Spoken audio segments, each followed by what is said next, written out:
Hello बच्चों, शुरू करते हैं आज का सेशन। आज हमारे पास 12.3 में 2 क्वेश्चन बचे हैं, 15वां और 16वां। आज हम इस दोनों प्रश्नों को खत्म करेंगे। 15वां क्वेश्चन है, फिगर हमने ड्रा कर लिया है। एक चित्र दिया है, उसमें जो है ABC भुजा त्रिभुज बन रहा है। ये एक वृत्त का चतुर्थांश है। ABC जो ये बन रहा है, ये वृत्त का चतुर्थांश है। और ये जो है यहाँ से केंद्र मान करके एक अर्धवृत्त बना हुआ है। क्वेश्चन पढ़ देते हैं। आकृति 12.33 में ABC त्रिज्या 14 सेंटीमीटर वाले एक वृत्त का चतुर्थांश है, ठीक, तथा BC को व्यास मानकर एक अर्धवृत्त खींचा गया। छायांकित भाग का क्षेत्रफल ज्ञात कीजिए। ये जो है कितना, 14 सेंटीमीटर है। 14 सेंटीमीटर ये है, 14 सेंटीमीटर ये है, ठीक। यहाँ से केंद्र लेकर के एक वृत्त बनाया गया है, ठीक। वृत्त का चतुर्थांश है, यहाँ से बना है। और इसके बाद इसको केंद्र मानकर, मतलब इसको व्यास मान करके, यहाँ व्यास है तो इसका आधा त्रिज्या होगा, तो त्रिज्या इसके एग्जैक्ट बीचों बीच आएगी। यहाँ से केंद्र मान करके एक जो है अर्धवृत्त बनाया गया है। क्या ये तुमको आधा दिख रहा है? यहाँ से लेकर के इधर और इधर यही बना दे तो पूरा वृत्त नहीं हो जाएगा? Yes sir. तो ये अर्धवृत्त है और ये एक त्रिज्यखंड का है टुकड़ा, ठीक। उसमें एक त्रिभुज है और ये अर्ध लघु वृत्तखंड है, ये ठीक, लघु वृत्तखंड और ये त्रिभुज। अभी तो सबसे पहले हमारे पास AC और BC है। AB पता है लेकिन BC हमारे पास नहीं पता है, और BC का पता होना बहुत अनिवार्य है क्योंकि इसको जो है व्यास मान करके ये अर्धवृत्त बनाया हुआ है, ठीक। तो BC हम कैसे निकालेंगे? पाइथागोरस से। पाइथागोरस से निकालेंगे। अभी 14 कड़ी में 2 आ जाएगा, ठीक। तो शुरू करते हैं। दिया है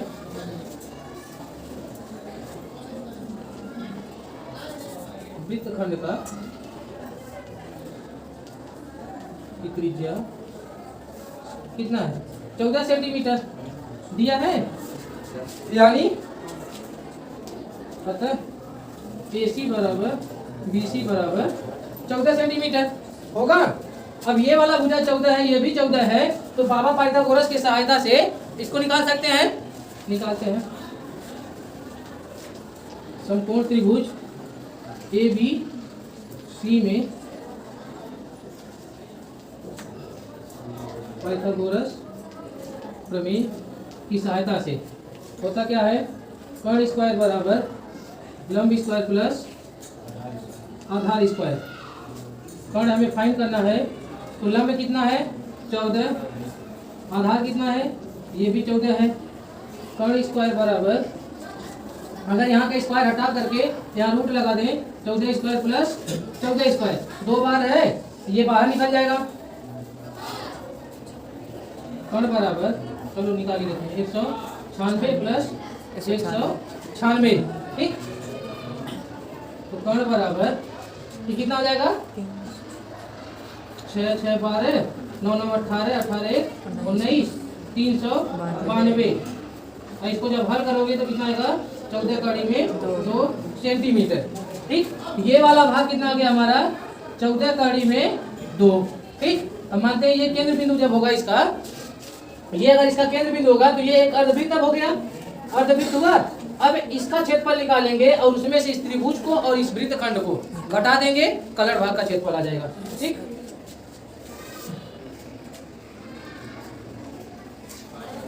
छायांकित भाग का क्षेत्रफल बराबर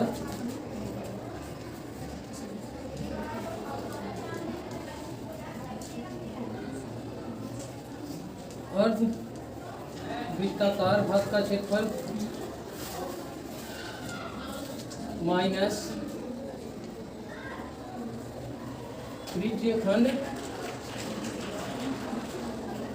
का क्षेत्रफल माइनस त्रिभुज ABC का क्षेत्रफल। आ रहा है ना पूरा, ठीक। तो बराबर अर्धवृत्त का क्षेत्रफल कितना होता है? पाई R स्क्वायर माइनस त्रिज्यखंड का क्षेत्रफल 360 पूरे पाई R स्क्वायर माइनस त्रिभुज का क्षेत्रफल half into base into height, ठीक। 1/2 पाई कमान लेना है, बोला है? नहीं बोला भाई, ठीक। यहाँ जो है ये इस अर्धवृत्त की, अब ये जो है पूरा व्यास है तो इसकी रेडियस कितनी होगी? आधा हो जाएगा। 7 कड़ी में 2 होगा, 7 कड़ी में 2 रखेंगे, 7 कड़ी में 2 गुणे 7 कड़ी में 2 माइनस त्रिज्यखंड थीटा का मान कितना होगा? 90 डिग्री चतुर्थांश है 90/360 गुणे 22/7 गुणे इसमें त्रिज्या कितनी होगी? त्रिज्य खंड में 14 होगा। वेरी गुड 14 गुणे 14 और यहाँ क्या होगा 1/2 गुणे 14 गुणे 14 क्योंकि लंबाई और उसका आधार तो ये हो जाएगा घटाना इसको। ठीक अब जो है बचा क्या है 11 गुणे 7 कड़ी में 2 गुणे कड़ी में 2 माइनस यहाँ क्या बचा है 22 गुणे 7 माइनस 14 गुणे 7 यही बचा है ना। अब ये कितना हो जाएगा 11 गुणे 7 गुणे 2 हो जाएगा।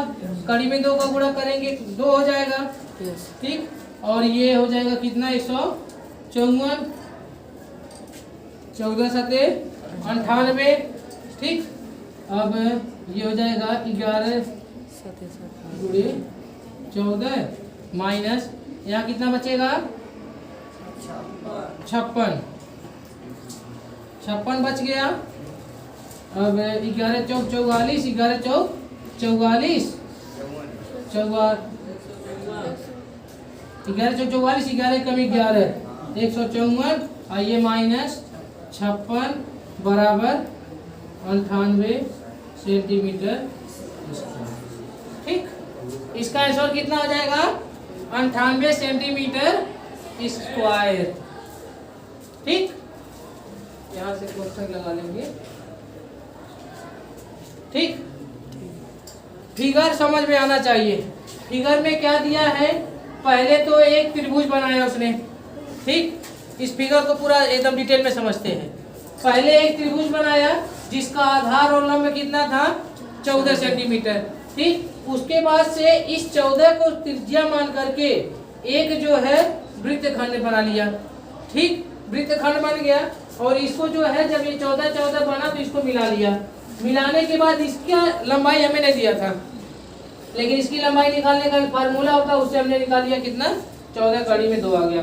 फिर उसके बाद से वृत्तखंड बनाने के बाद इसको व्यास मानकर व्यास ये पूरा व्यास हो गया उसका तो त्रिज्या यहाँ से लेकर के एक अर्धवृत्त बना दिया अर्धवृत्त और इतना वाला भाग काला कर दिया।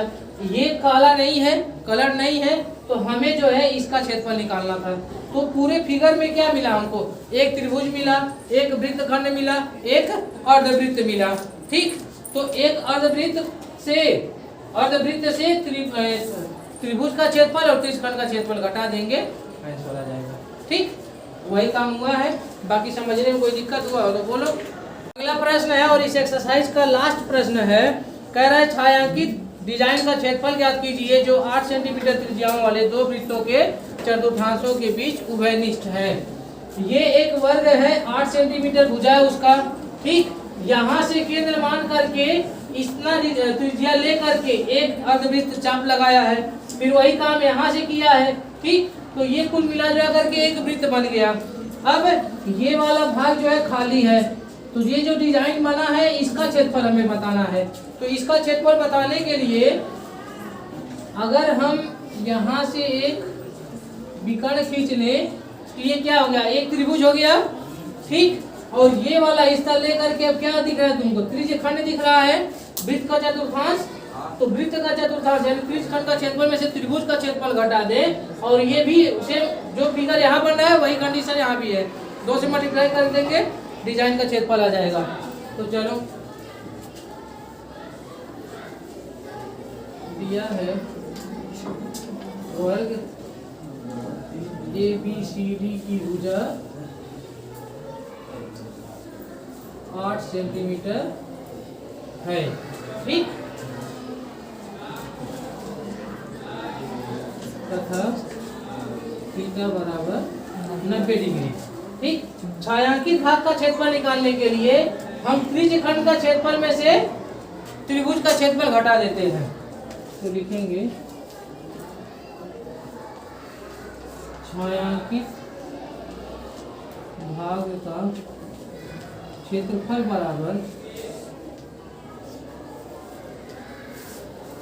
त्रिज्यखंड ABD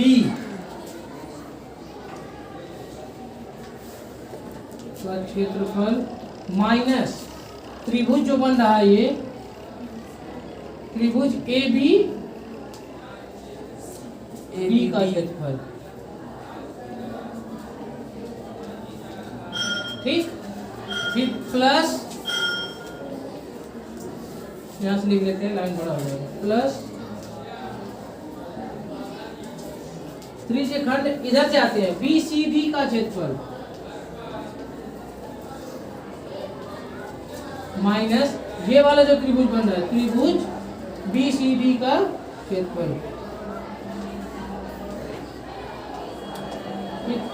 फार्मूला लिखते हैं theta upon 360 into pi R square minus 1/2 into pi लंबाई गुणे चौड़ाई होगा ना L into B plus theta upon 360 गुणे pi R square minus half into base into height. इसको ब्रैकेट में रखते हैं।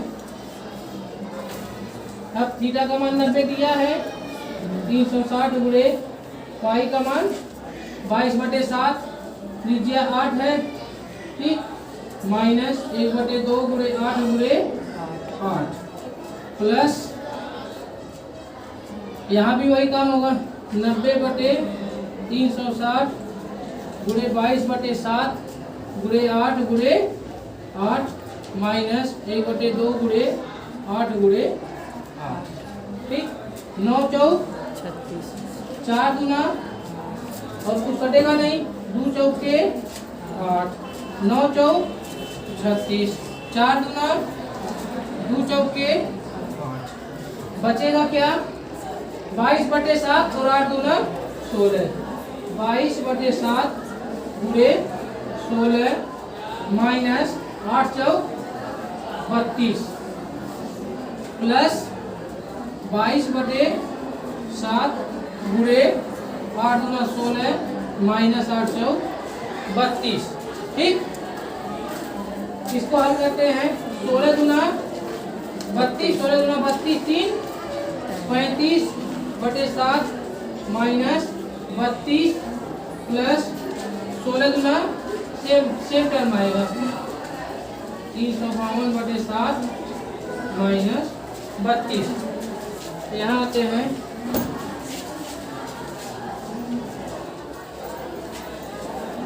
352 7 का इसमें गुणा करेंगे कितना हो जाएगा 7 गुना 14 और 7 3 21 है 224/7 और प्लस सेम टर्म यहाँ भी आएगा 352 माइनस 224/7, ठीक। कितना बच रहा है 12 में से 4 गया 8 और 2 128/7, तो यहाँ भी वही बचेगा 128/7। अब हर बराबर है तो अंश को जोड़ सकते हैं, तो अंश को जोड़ेंगे कितना हो जाएगा 256/7 सेंटीमीटर स्क्वायर, ठीक। और एक बात और, अभी हो सकता है देखने में ज़्यादा हो लेकिन ये जान लो इस डिजाइन का पूरा क्षेत्रफल जो होगा 64 सेंटीमीटर से ज़्यादा नहीं होना चाहिए। अगर एग्जाम में 64 सेंटीमीटर से ज़्यादा आंसर आ रहा है तो ये आंसर गलत होगा, और ये 64 से ज़्यादा है क्या, ज़्यादा नहीं है। कैसे 7 3 21, 4 बचा 7 6 42 और 7 5 35, मतलब ये 36.5 से थोड़ा ज़्यादा है। 64 से अगर ज़्यादा होता तो आंसर गलत होता है, ठीक। क्यों? क्योंकि इस पूरे वर्ग का क्षेत्रफल जब 64 है और उसके अंदर बना है तो उसी के अंदर आना चाहिए आंसर भी, उससे नीचे 64 से ज़्यादा हो नहीं सकता है, ठीक। तो ये एक्सरसाइज खत्म हुआ। इस एक पूरे एक्सरसाइज को मन से पढ़ करके, मन से फेयर और उसका रिवाइज करके, जहाँ भी जिस भी क्वेश्चन में समस्या हो उसको बताना, फिर रिवाइज करवा देंगे, ठीक।